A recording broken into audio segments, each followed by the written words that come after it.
everybody, it's Mrs. Rehak here. I wanted to thank you all for inviting me to be a guest speaker at your gardening club meeting. Today you will be viewing my first in a series of videos regarding gardening, which is one of my favorite pastimes and something I've been learning about and working on for several years now.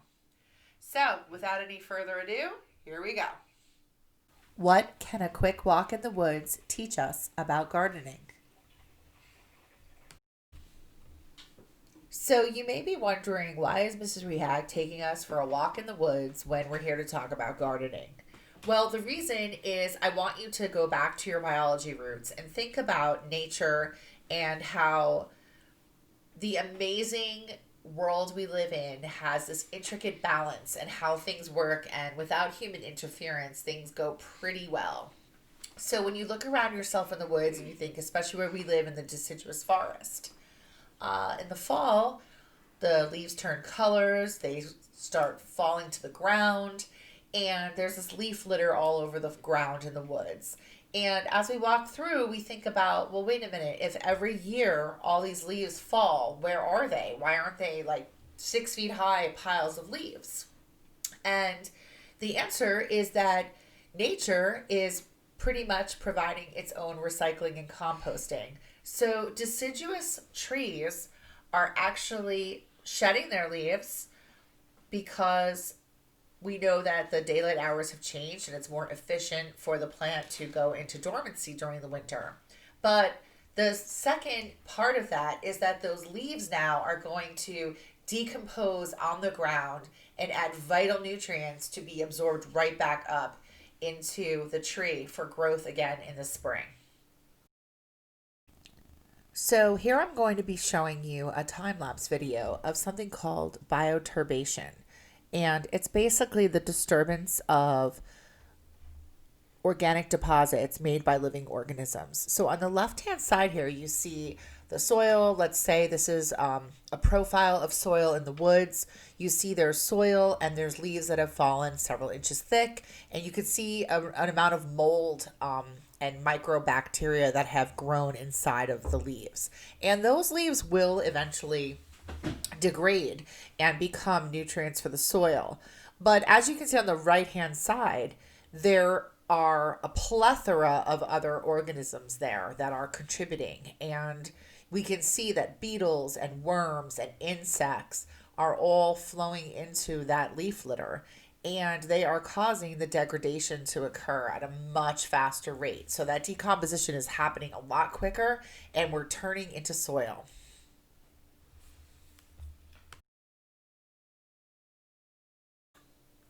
So that background lesson in nature and how nature recycles nutrients was meant to bring us to the idea of today's main gardening lesson, which is how can we enrich our soils in our gardens at home in a natural and organic way that will allow us to provide a really nutrient-rich environment to grow our vegetables and plants without adding a lot of chemicals and spending money.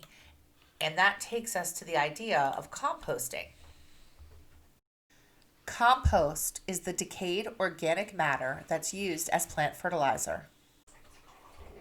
Composting is actually a really easy thing to do. It's just time consuming in terms of it requires time to allow the materials in your compost to decay and turn into the rich nutrient compost that you want. The benefits are twofold. You're going to first create that nutrient-rich humus that goes into your gardening and landscaping, and you're also going to create a situation where you've minimized the amount of waste that you send to landfills. So you're really being greener and doing something good for the environment, all while doing something to have a more natural garden, especially if you're doing vegetables and you want to be more organic. So one of the first and most obvious benefits of using compost is that you enrich your soil with nutrients. When you create your compost, you're adding in a full spectrum of plant nutrients that you can purchase from a synthetically created fertilizer, but The benefit of creating your own compost is that it's going to release the nutrients slowly so that they don't leach away, which happens very often with synthetic fertilizers. Additionally, a little chemistry piece here is that your compost acts like a buffer to the soil, and it will neutralize both acidic and alkaline soils, creating an optimum pH level range for your plants. And by enriching the nutrients, it also causes your soil to retain nutrients longer. Another benefit of composting is that it improves the soil structure in your garden. Well, why is that important? So, adding compost to your garden is going to help bind clusters of soil particles together. Those clusters of soil particles are known as aggregates. Soils that have good structure are filled with lots of tiny channels and pores that can hold air, moisture, and nutrients. And it allows for good flow of those materials. Here's a quick diagram of what a good soil structure looks like. A healthy soil structure will allow air and water to flow through those channels and those pores. Now, if we look at this diagram, we see that there are 3 types of soils being shown. You have a sandy soil on the left, a loam soil in the center, and a more clay silt soil on the right-hand side. That loam type of soil is what you really want for good gardening, especially vegetable gardening. The sandy soil on the left is very loose, it's very porous, and it doesn't have enough aggregate. So by adding compost to that type of soil, it's actually going to help reduce the amount of pore space so that it will help retain water and nutrients. Whereas the soil on the right that's higher in a clay and silt content, it's really tightly bound and it doesn't allow for flow of nutrients, water, or air whatsoever. It's very compacted. So by adding a humus, or that's the technical term for organic rich soil, by adding that organic rich soil, that humus, that compost, to a soil that's a clay or a silt, it's actually going to loosen up those tightly bound particles so that roots can spread, and water can drain, and air can penetrate. The third major benefit of adding compost to your garden soil is that it helps maintain a healthy soil food web. By incorporating organic matter into the soil in your garden, you're going to feed micro and macroorganisms that help maintain a healthy soil food web. Compost will bring and feed diverse life into the soil, things like bacteria, fungi, insects, worms, and other burrowing organisms. That bacteria might sound scary, but don't forget, if you took biology class or life science, you learned the nitrogen cycle, and that bacteria is really important because it's nitrogen fixing bacteria that will convert nitrogen in the air into available plant nutrients. Also, these organisms will help keep the soil aerated. Now that I've completed going over some background information about why composting is so beneficial, it's time for us to take a little field trip. So even though I'm your guest speaker, we're now going to have a guest speaker of your guest speaker. We're going over to visit my sister, who is really into gardening and does a ton of stuff in her yard to recycle, repurpose, and live a very sustainable life, even though she's still right here in Bergen County. Okay, so here we are at my sister's house in Oakland, and she and her family are really into sustainable types of farming and living. And one of the things they did this year to add to their sustainable lifestyle is they got chickens. So we're going to introduce you to the chickens and talk a little bit about how they are using the chickens to live a more sustainable life and provide some composting for their blueberry bushes. Hi. This is my sister Carrie. Hello. And this is one of her chickens. This is Cotton. named Cotton. Woo! I guess you can tell why they named her Cotton. Cotton is a Polish chicken. This is a Got the special funny hairdo. Polish hen. You don't want your face by Cotton's butt, just in case. Okay. Note to self, don't put your face by the chicken's butts. Okay, so these are some of her other chickens. Hi, Cotton. So this is Cotton. Let's put him down. This is Lucy over here. This is Lucy. Hey, Luce. Come here, Luce. Lucy is a Buff Orpington. She's one of the friendliest ones. Hi, Lucy girl. What type of chicken is this? Lucy is a Buff Orpington. A Buff Orpington. Yeah, buff for her color, and Orpington is the kind of chicken that And she she's is. actually super friendly. They Yeah. raised them from 1 day old Yep, in their 1 day old house. chicks. And then they just put them outside recently. Yep, a couple Oh, weeks here's ago. another one. That is Flower. That's Flower. Her name is Flower because she's a chicken called a Flower Hen 55. She's a prolific egg producer. So that is why we, hi Tucker. That's why we got chickens, is because we're gonna, they're all hens that we're gonna have produce eggs for our family. So what do we feed them? What do you feed them? Right, actually just today they switched from this starter feed. They switched to a new thing called layer crumbles because they're egg layers. So they're just old enough now to switch. Okay, when do you expect they're going to start producing eggs? They produce eggs in about 6 months after they're born. So Okay. we'll have them this spring. We got the chickens were born on the 1st of August. Oh, and here's another one. This is another fancy kind of hen. Yep, that is Agnes. That's We've got Agnes. 2 black ones. The white one is Blanche. But we think Blanche might be a rooster. We're gonna see. And then the other black one is Penelope. Excellent. Those are called silkies. They're and also eating fresh vegetables from the garden. Yep, we just picked some lettuce from the garden that they love. And so the way this coop is set up, underneath their feces drops through, correct? yeah, well, they here kind of she poo is. everywhere. This is Flowers, So loves her lettuce. they'll have droppings along this chicken run Yep. that they've created, which is fenced in here. It's all brand new, so it's still getting some work done. Yep. But this is their little run, and then their feces will also drop through the coop down underneath there. And there's a special doorway on the side here where they can remove that. And Yep. right now you're using it for what? What do you think? What are you using the chicken droppings? Oh, well, here, let's go take a look at the top of the coop.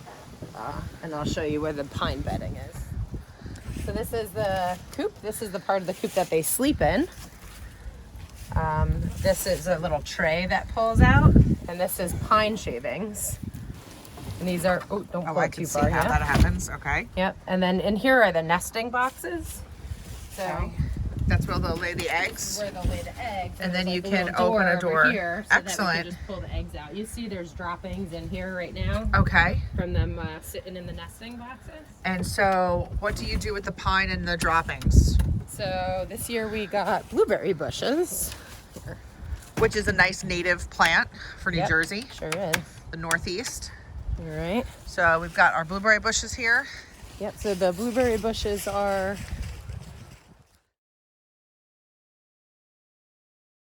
Okay. So we're towards the back of the property. These are our blueberry bushes that we got this year that we planted. And as you see down here, these are our pine shavings. You can see there's some droppings in there from the chicken as well.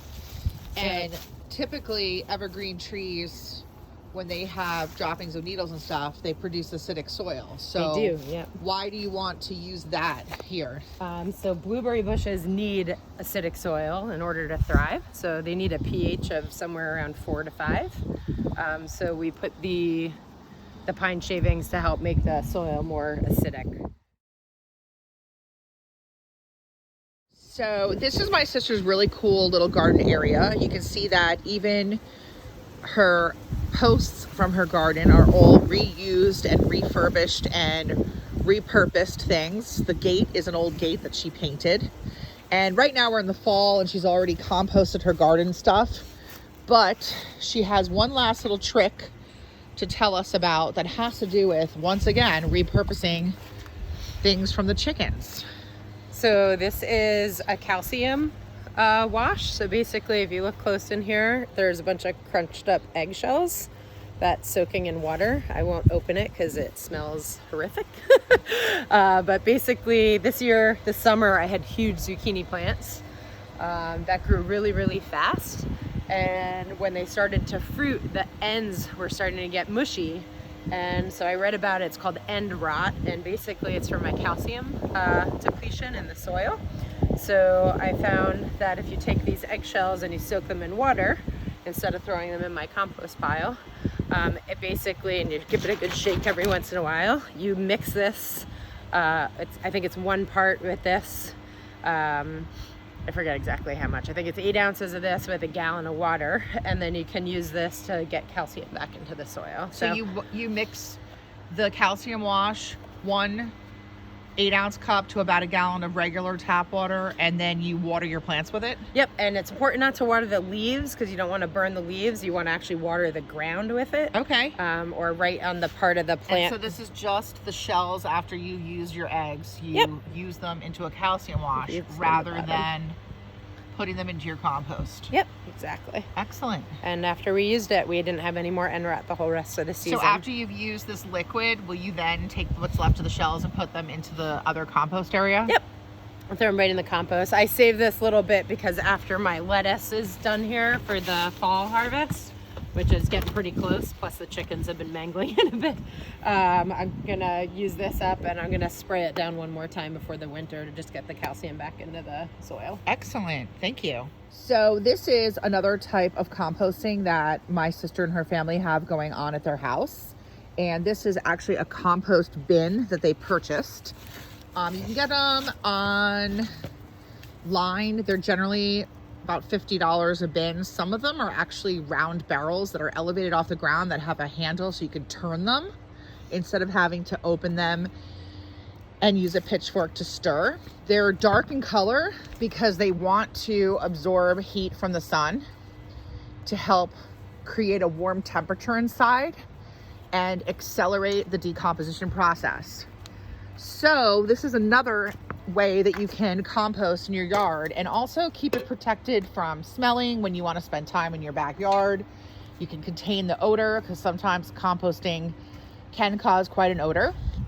And it also can help protect it from animals who might be interested in coming over to feed off the scraps of your food.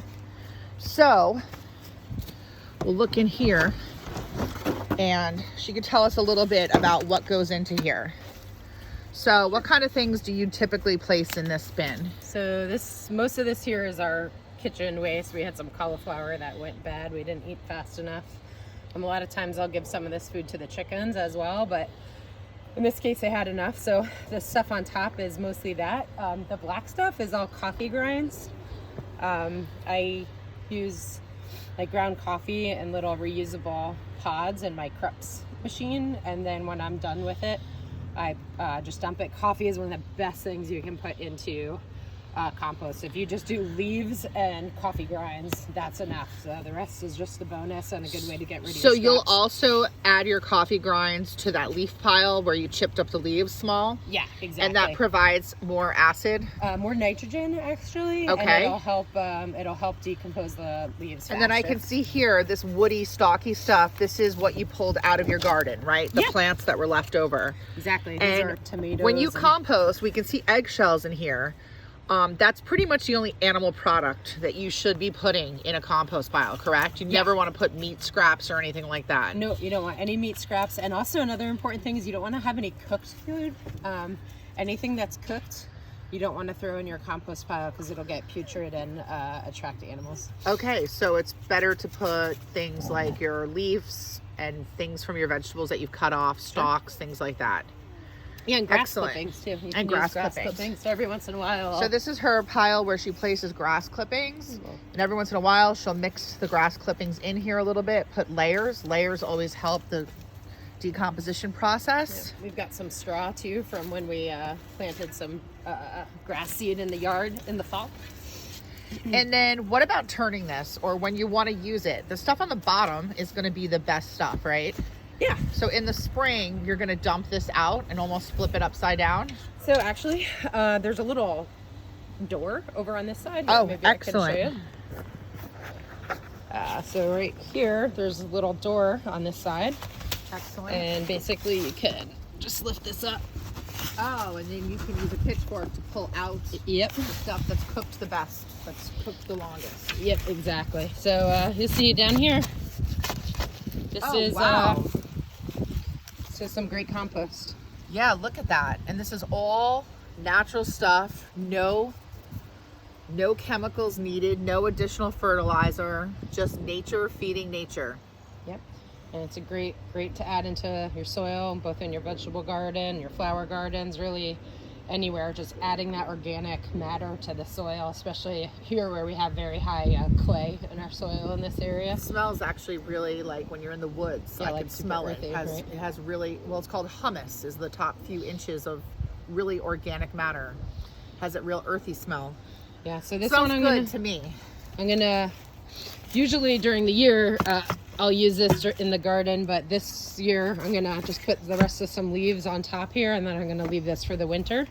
And when I'm ready to start my garden, it's really becoming in the spring. good soil here. Yep, Excellent. it'll be great. That's how soil's made, kids.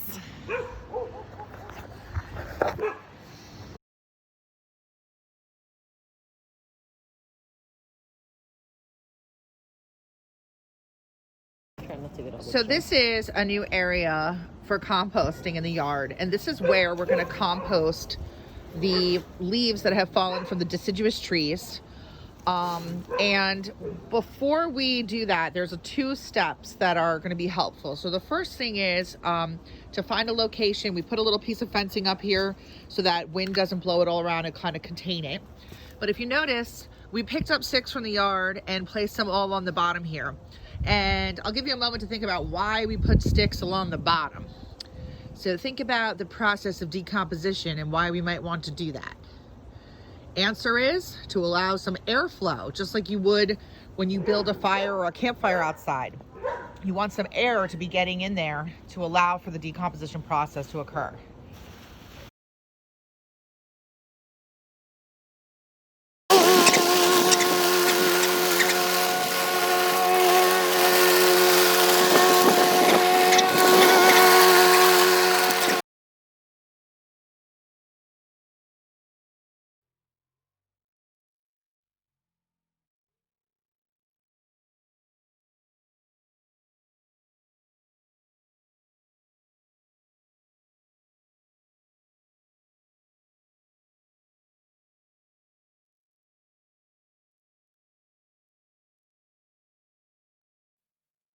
So now the second thing we're going to do is pick up these leaves off the yard, and what you just saw us do was we used the lawnmower to pick them up and shred them. So you can see we've shredded them into smaller pieces here.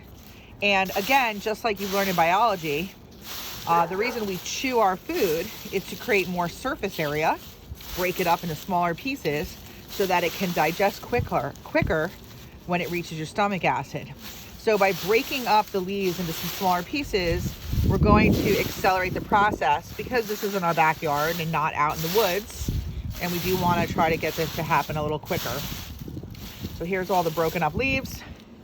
We're going to just dump them in here, spread them out.